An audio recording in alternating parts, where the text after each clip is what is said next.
We are today in Chester, a small, quiet town in the northwest of England. We are exactly at the Countess of Chester Hospital, where the neonatal unit is the scene of the heartbreaking daily lives of premature babies. Tiny infants hanging between life and death, entrusted to the expert hands of devoted doctors and nurses. But since June 2015, this same hospital unit has been at the center of a macabre case that has shaken all of Great Britain. It all begins with a first tragedy. An infant, stable until then, suddenly collapses. The machines scream, the medical teams intervene, chaos takes over. Despite their efforts, the tiny heart stops. A rare tragedy, but not impossible in this ward where each birth is a battle. Everyone will think it's just bad luck, or maybe that nature willed it so. A few weeks pass. Then a second baby, also stable, shows the same signs of sudden collapse. An incomprehensible emergency. Once again, the doctors fight desperately, and once again, they fail. Time goes on, but the dark streak continues. In October 2015, a third infant collapses. In November, a fourth. The pain of the families intensifies. The silence of the staff grows heavy with anxiety. No test, no analysis reveals anything. Children seemingly healthy who die without the slightest plausible explanation. A fifth, then a sixth death in early 2016. Who or what is relentlessly targeting the babies of Chester? Welcome to the Lucy Letby case. Warning, some parts of this story may be disturbing to listeners. It is therefore not recommended for a young audience. Let's go back to the very beginning. It's June 8, 2015, and the neonatal unit at the Countess of Chester Hospital is bustling with activity. Among the newborns, little John Smith, born prematurely, is fighting for his life. His parents, Emily and Michael Smith, watch over him with hope, encouraged by their son's daily progress. That morning, nurse Lucy Letby, a quiet professional, well-liked by her colleagues, is on duty. She carefully tends to John, monitoring his vital signs and adjusting the medical equipment. Everyone remains very optimistic about his condition. Later in the day, an alarm suddenly sounds. The monitors show a sharp drop in John's heart rate. The medical team responds immediately. Doctors and nurses rush to the incubator, trying to resuscitate the infant. Minutes pass, every second counts. Despite their desperate efforts, John's heart stops beating. Silence falls, heavy with meaning. Emily and Michael, who had been waiting for news in an adjacent room, see the doctor approach, his face somber. "We did everything we could, but John didn't survive." The shock is overwhelming. A baby dying in a neonatal unit is not unheard of, but usually only when there are severe complications. John only needed intensive care. The devastated parents search for answers. The hospital mentions an unforeseen complication related to John's prematurity, an explanation that, while painful, seems plausible. Yet in the hallways of the neonatal unit, a quiet sense of unease begins to grow. Nearly a week passes. It is now June 14, 2015. The night is calm in the neonatal unit of the Countess of Chester Hospital. Noah Johnson, born prematurely at 30 weeks, rests in his incubator. His breathing is steady, his condition stable. His parents, Sarah and David, have gone home, reassured by their son's progress. At 2:30 a.m., an alarm goes off. In the common room, the monitors show a sharp drop in oxygen saturation. Nurses rush in, followed by the on-call doctor. Noah appears to be in distress. His skin turns pale. His tiny body trembles. Lucy Letby, in charge of his unit, steps in calmly. "Get the adrenaline ready." The doctor tries to resuscitate Noah, but despite chest compressions and oxygen, nothing works. At 3:15, Noah's heart stops beating. At 4:30, Sarah and David are called to the hospital. The doctor meets them, eyes heavy. "I'm sorry. Noah suffered a sudden complication during the night. We tried everything, but we couldn't save him." Sarah's world collapses. She burst into tears. Why? He was doing fine yesterday. He was fine. Once again, the hospital explains that a complication linked to his prematurity is likely the cause of death. But already a question begins to creep in. Why so suddenly? A week passes. June 22, 2015. Emma Brown, born at 32 weeks, is a fighter. Since her birth, she's shown encouraging signs. Her parents, Laura and James, even bought her first pajamas, convinced she'll soon be out of the hospital. That morning, everything seems normal. Laura visits her daughter in the incubator. Around noon, she leaves the hospital for lunch, confident. At 2:10 p.m., the nightmare begins. Emma stops breathing. The piercing alarm fills the room. Lucy Letby, always alert, is the first to arrive. "Code Blue, we need help!" The medical team rushes in. Their actions are precise, but Emma doesn't respond. At 2:45 p.m., after 35 minutes of resuscitation, she is pronounced dead. When Laura returns to the unit, she sees the grim faces of the staff. This time it's Lucy who meets her. "We did everything we could, but Emma didn't survive a sudden cardiac arrest." Laura collapses to her knees, screaming in grief. A heart attack this time. Almost 2 months go by, and on August 4th, 2015, little Lucas Williams passes away. He is one of the premature twins born to Olivia and Mark Williams. At 33 weeks, he's showing signs of recovery. His parents, already worried about his twin brother, are relieved by his progress. But during the night of August 3rd to 4th, Lucas begins to bleed heavily from his mouth and nose. The nurses immediately call the on-call doctor. Lucy Letby, still on shift, steps in. "I'll adjust his oxygen." The doctor tries to understand the cause of the bleeding. At 2:45 a.m., despite intensive care, Lucas dies. "This isn't normal," murmurs the doctor under his breath. This time, in the absence of explanations, the death is attributed to internal bleeding, a common cause in premature babies. 2 more months go by, and on October 23rd, another tragedy strikes. Sophia Davies, a tiny premature baby born at 29 weeks, is under close watch. Despite her fragility, she's holding on. Her parents, Emma and Daniel, spend hours at her bedside every day. During the night of October 22nd, Sophia becomes restless. She cries, squirms, but her vital signs remain stable. At 4:10 a.m., an alarm sounds. Her pulse drops rapidly. Lucy Letby and 2 other nurses respond. The doctor arrives to help, but the resuscitation efforts fail. Sophia is pronounced dead at 5:20 a.m. When her parents arrive, they find their daughter covered with a small white sheet. She fought, but her intestines couldn't take it, probably necrotizing enterocolitis. Time passes, and the mystery of the premature babies dying without explanation begins to cool down. But then, on June 23rd, 2016, the same tragedy strikes once again in the neonatal unit. The Roberts triplets, Ethan, Liam, and Noah, are born prematurely at 34 weeks. The babies are fragile but stable. On June 23rd, Ethan shows worrying signs: abdominal bloating, trouble breathing. At 4:45 p.m., his condition worsens. Resuscitation attempts fail. Intestinal hemorrhage. Hannah and Tom, devastated, don't have time to grieve their son. The next day, Liam shows the same symptoms. At 2:20 p.m., he dies as well, before the helpless eyes of his parents. 2 babies in 2 days. The hospital tries to reassure them, speaking of rare complications. But the tragedies keep piling up, leaving families shattered in the neonatal unit in shock. And yet, no one suspects that the source of these tragedies could be far darker than a mere streak of bad luck.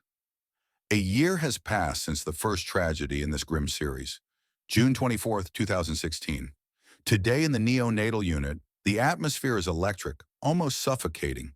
Conversations intensify. Over the past year, the ward has recorded a series of unusual deaths, 7 in total. And these last 2, so close together, stir the staff's awareness. Doctors gather in a conference room. The air is heavy. The head of the department, visibly burdened, begins the discussion. Listen, we can't ignore the facts. Something's wrong here. These deaths aren't all explainable. One doctor hesitates before speaking. I've reviewed the files. In every case, the babies were stable before their collapse. No warning signs, no detected infections. And always the same patterns. Hemorrhages, sudden cardiac arrests, but nothing in the post-mortem tests. A silence falls. Then someone mutters almost under their breath. Lucy Letby was on duty every time. Maybe she has something to tell us. Eyes meet.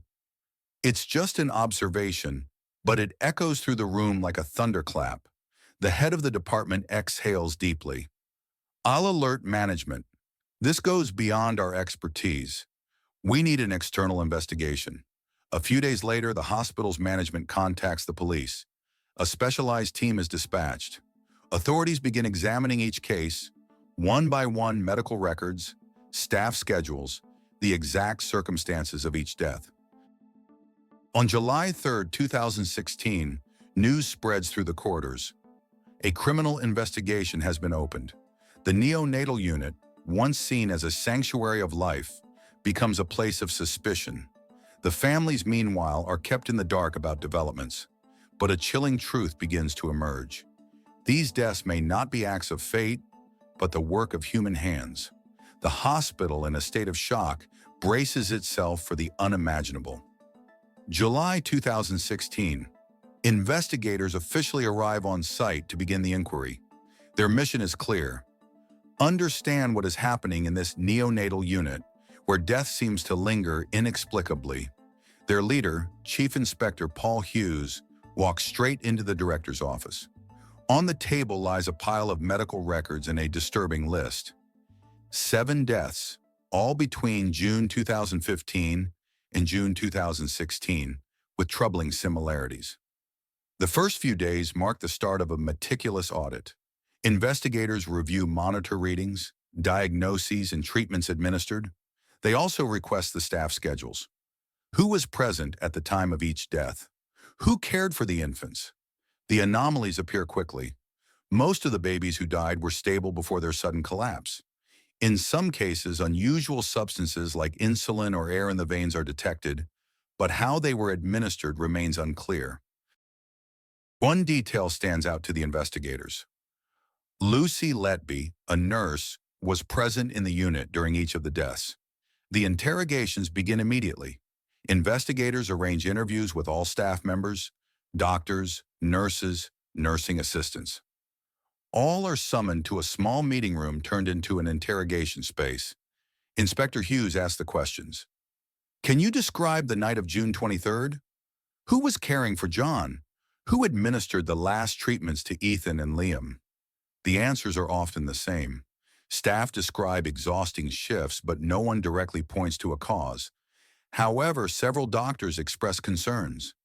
Lucy Letby was present each time. It's not an accusation, but it is troubling. Another nurse mentions a strange detail. She often seemed to be there just before things went wrong, as if by coincidence, she was always ready and prepared for complications. It's her job, sure, but still, it's odd. But Lucy is kind, competent. No one could imagine anything like that. And so the first doubts begin to creep in. As the interviews continue, Lucy Letby's name keeps coming up too often to be a coincidence. The investigators decide to focus on the nurse. They examine her schedules in detail and discover Lucy was on shift during all 7 deaths. Worse, she was also present during several critical incidents where babies were saved at the last minute after a sudden collapse. Some begin to wonder if she wasn't there to help, but rather the opposite. Yet no one dares say it out loud. Hughes's team starts to monitor Lucy's interactions with colleagues. It's clear she's well-liked, gentle, almost invisible in the chaos of the unit. But then, unsettling details begin to emerge. The investigators ask to examine Lucy's personal belongings. In her locker, nothing incriminating is found. The investigation now focuses on Lucy Letby. At this stage, the investigators have enough elements to consider a serious lead. She becomes their main suspect, but the evidence is still insufficient for an arrest. Hughes then orders a thorough analysis of the substances administered to the deceased babies and a detailed reconstruction of the events preceding each tragedy. The investigators must walk a fine line, gather solid evidence without arousing Lucy's suspicions. The hospital, meanwhile, begins to prepare for the shock. This mystery could be far more horrifying than anything they had imagined. We are now in November 2016, and the net is tightening. But the investigators decide to let the case cool down, hoping Lucy Letby will make careless mistakes once she lets her guard down. July 2018. The investigation regains momentum. After months of meticulous inquiry, the authorities have had time to gather troubling evidence. The analyses reveal abnormalities in insulin dosages and the presence of air in the veins of several deceased infants. Thus, on July 3, 2018, at dawn, around 6:15 a.m., the police arrive at Lucy Letby's door on Blackhawk Avenue in Chester. 3 black police vehicles park in front of her home, a well-kept little house. The curtains on the windows are drawn, hiding the inside. 2 uniformed officers and a plainclothes inspector stand at the door, visibly focused. Chief Inspector Paul Hughes in the center checks his arrest warrant one last time before knocking 3 sharp times on the door. Inside, hurried footsteps can be heard. Lucy Letby appears in the doorway. Lucy Letby? Yes, that's me. What's going on? We have a warrant to arrest you.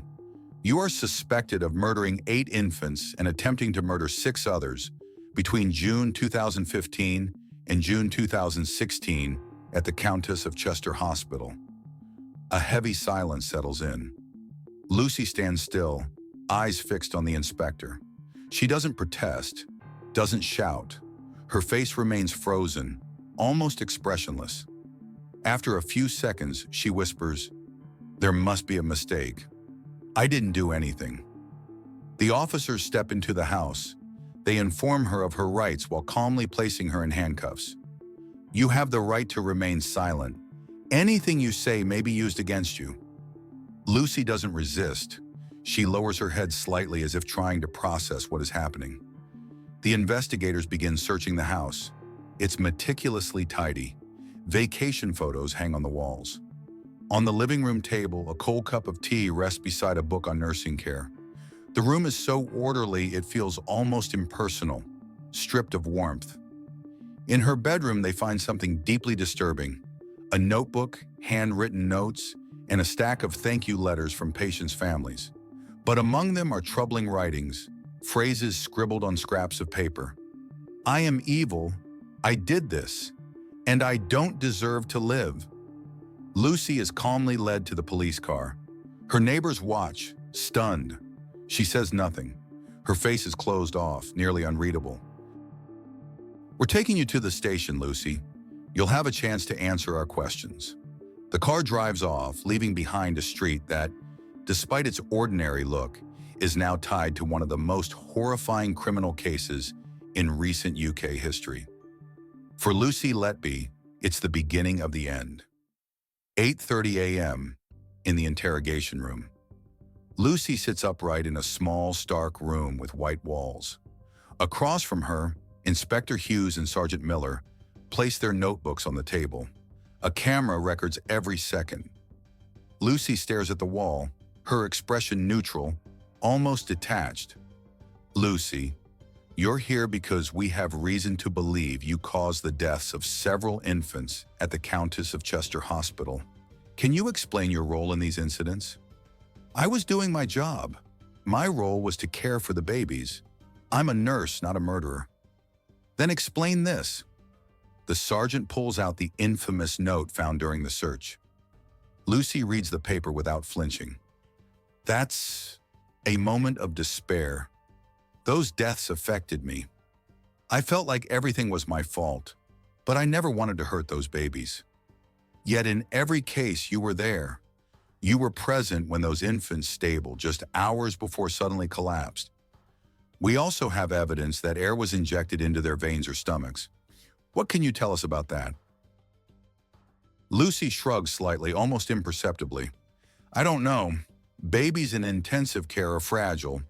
These things sometimes happen without explanation. Without explanation, that's all Lucy Letby has to say. But wait until you hear the rest. As the interrogations continue, investigators uncover chilling details. Medical analyses reveal that, in addition to air injections, which caused fatal embolisms and lethal doses of insulin, leading to critical hypoglycemia, some babies were overfed with excessive amounts of milk, causing abdominal distension and cardiac arrest. You remember now, don't you? Lucy, how do you explain that traces of insulin were found in the analysis of one of the babies who didn't need it? How do you explain that each infant who died under your watch shows similar abnormalities? Lucy stays silent for a moment, nervously fiddling with her hands. I have no explanation. It wasn't me.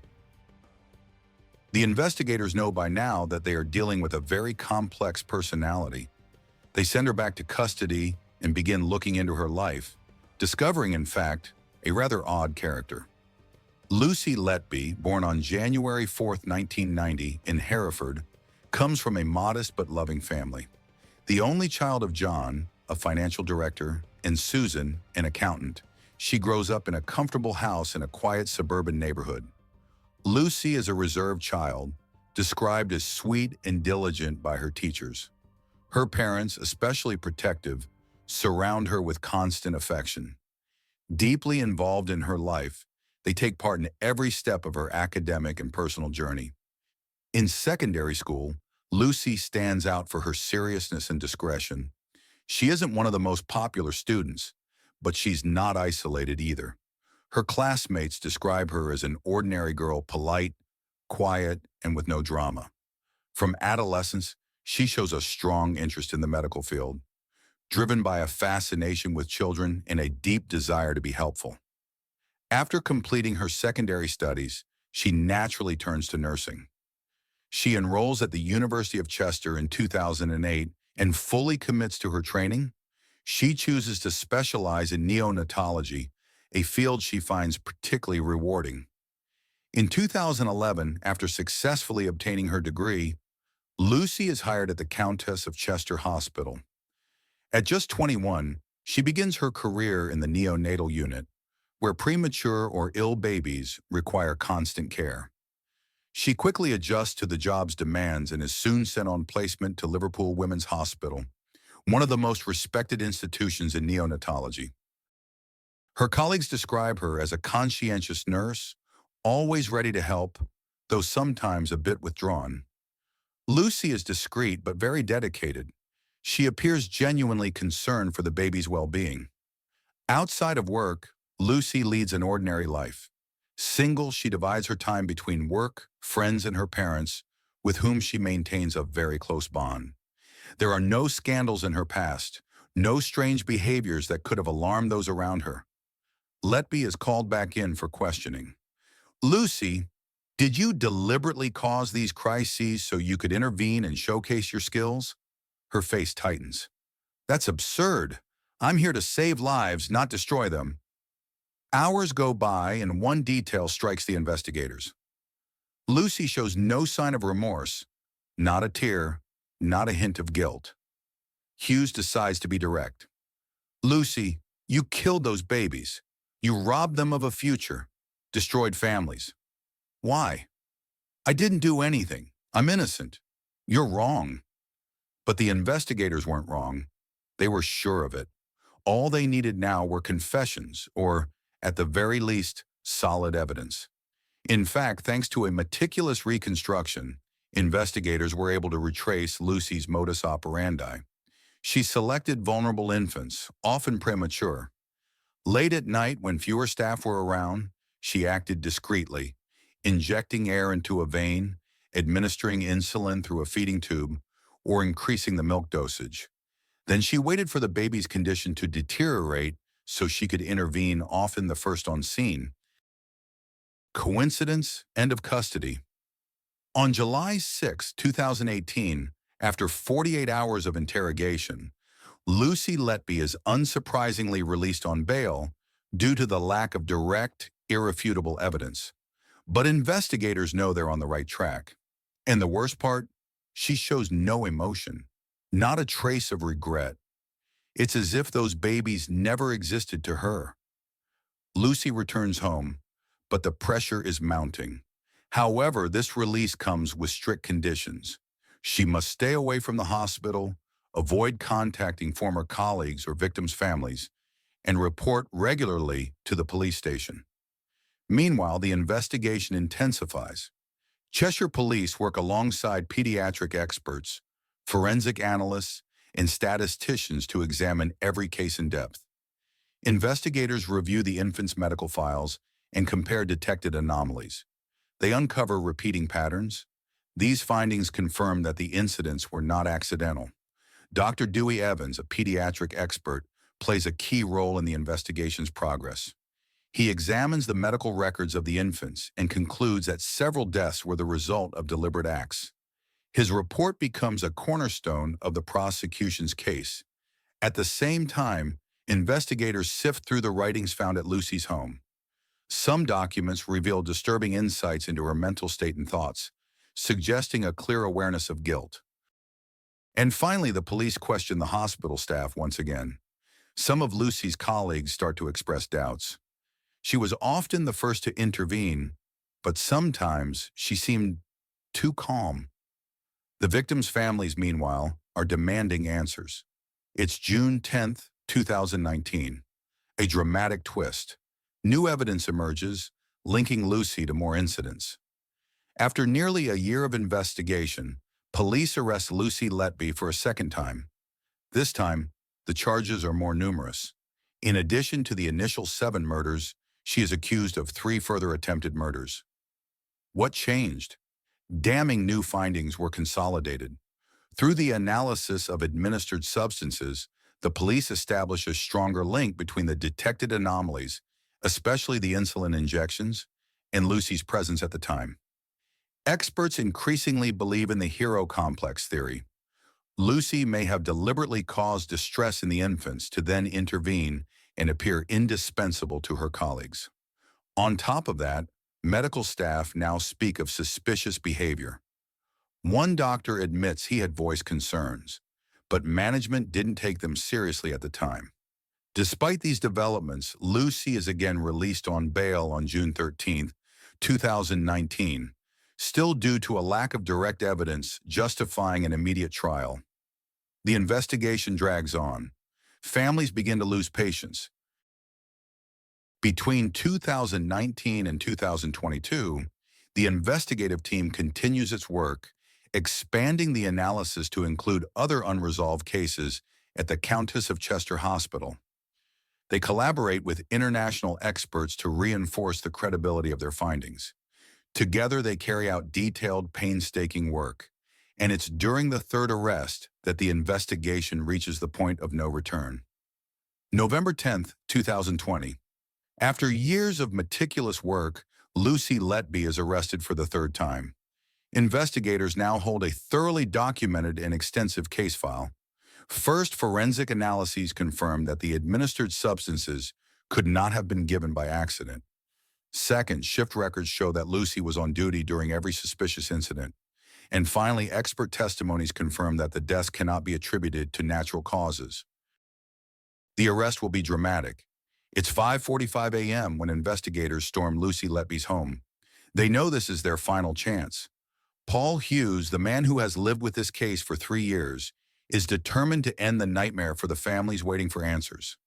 This time, we have everything we need. We must get her calmly, without triggering resistance. Officers position themselves around the house. Hughes knocks on the door, just like he did 2 years earlier. The door slowly opens. Lucy Letby appears, just as calm as during her first arrest. Lucy Letby, you are under arrest on suspicion of murdering 7 infants and attempting to murder 10 more between 2015 and 2016 at the Countess of Chester Hospital. Lucy stays silent for a moment, her eyes moving between the officers and the inspector. Then, as usual, she responds in a neutral tone. "I didn't do anything." "You're wrong again." The officers enter the house as Lucy is handcuffed. At that very moment, they know exactly what they are looking for. In the living room, everything is in order. The same holiday photos, the same medical books neatly stacked. But this time, investigators focus on her laptop and phone. They also seize additional notebooks and documents found in her room. Among these items, they uncover new handwritten notes. Some are even more disturbing than those previously found.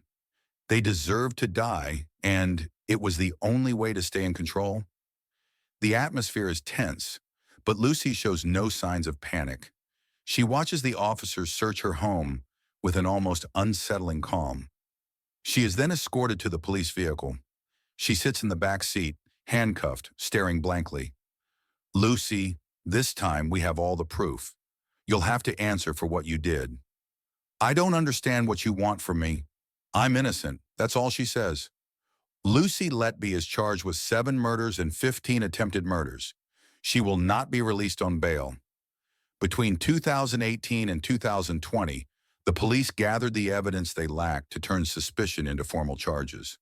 The new accusations reinforce the idea that Lucy Letby carried out a methodical campaign against the hospital's infants.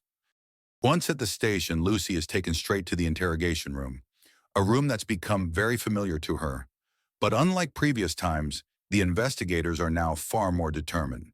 They repeat the same questions, hoping to finally get a confession. They grill her for hours because this time, they know she won't walk free.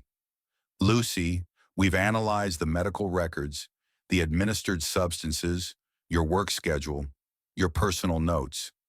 Everything points in the same direction. You deliberately caused these deaths." "Why?"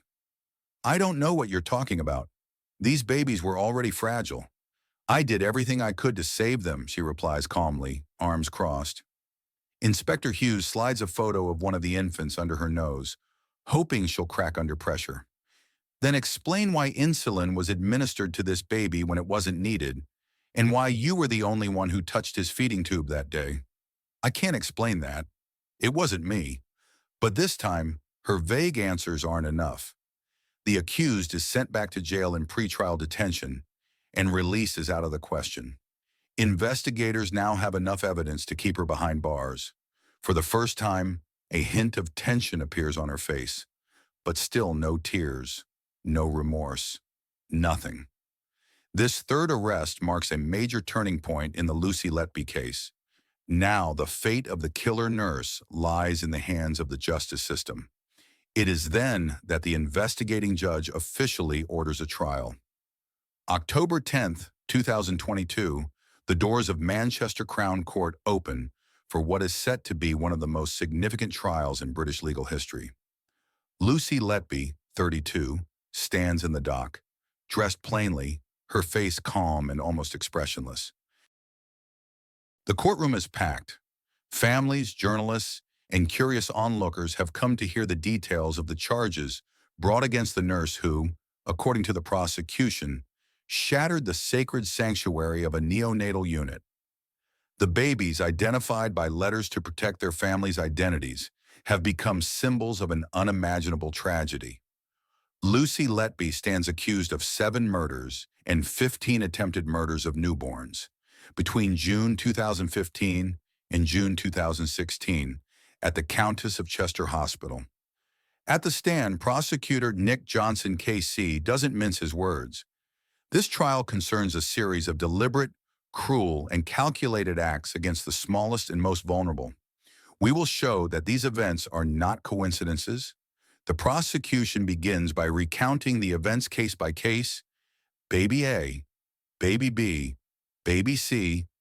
The stories unfold and the similarities between them strike the jury. Stable infants suddenly suffering from air embolisms, unexplained hypoglycemia, or critical respiratory distress. These deaths are not due to medical error or natural complications. They are the result of human intervention. The parents of the deceased babies take the stand, emotions raw. One mother tells how her son, baby C, was a fighter. He had survived so much, and then in one night, everything collapsed. Another mother, of baby O, describes her despair after losing two of her triplets in just 24 hours.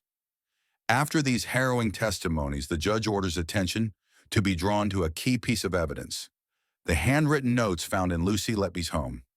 On one of the pages it reads, "I am evil. I did this. I don't deserve to live."